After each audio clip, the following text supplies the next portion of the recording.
Zee 24 तास एक पाऊल पुढे। द्राक्ष अधिक दर्जेदार व्हावीत किंवा त्यांना कीड लागू नये यासाठी त्यांच्यावरती रासायनिक औषधांचा फवारा मारला जातो। मात्र हीच कीटकनाशक आरोग्यालाही घातक ठरतायत। ही फवारणी आटोक्यात न आणल्यास कर्करोगाच्या रुग्णांच्या संख्येत वाढ होण्याची भीती व्यक्त होते। त्यामुळे नैसर्गिक पद्धतीने शेती करण्यासाठी राज्य सरकारने धोरण राबवण्याची मागणी होते।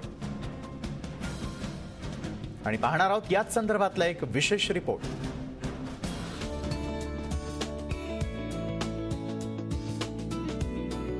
ही रसरशीत द्राक्ष पाहून ती पटकन तोंडात घालावीत असं वाटणं स्वाभाविक आहे, मात्र ती खाताना सावधान, कारण ही द्राक्ष टपोरी वाटावीत, कीटकरहित राहावीत यासाठी त्यांच्यावर रासायनिक औषधांचा फवारा करण्यात येतो खरा, मात्र हीच औषधं मानवी आरोग्यासाठी घातक ठरू शकतात। कधी कधी केवळ उत्पन्न वाढीसाठी मारलेल्या या औषधांचा अंश द्राक्षांवरही शिल्लक राहू शकतो आणि द्राक्षांवाटे आपल्या पोटातही जाऊ शकतो।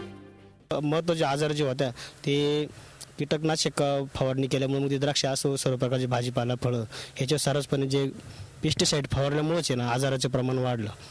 केवळ द्राक्ष खाल्ल्यानं नाशिकमध्ये अनेक मुलांना डायरिया, बॅक्टेरियल डिसीजला सामोरं जावं लागतंय।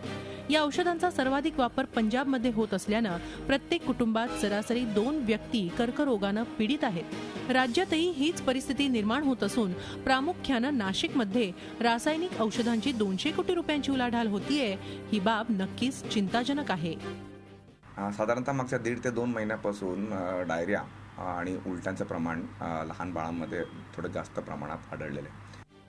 राज्यात कर्करोगाचा प्रभाव रोखण्यासाठी राज्य शासनानं भाजीपाल्यावरील कीटकनाशकांच्या फवारणीविषयी गांभीर्यानं पावलं टाकण्याची गरज आहे। त्यासाठी गरज आहे ती सेंद्रिय शेतीला चालना देण्याची। झी 24 ताससाठी नाशिकहून योगेश खरेसह ब्युरो रिपोर्ट, मुंबई। झी 24 तास एक पाऊल पुढे।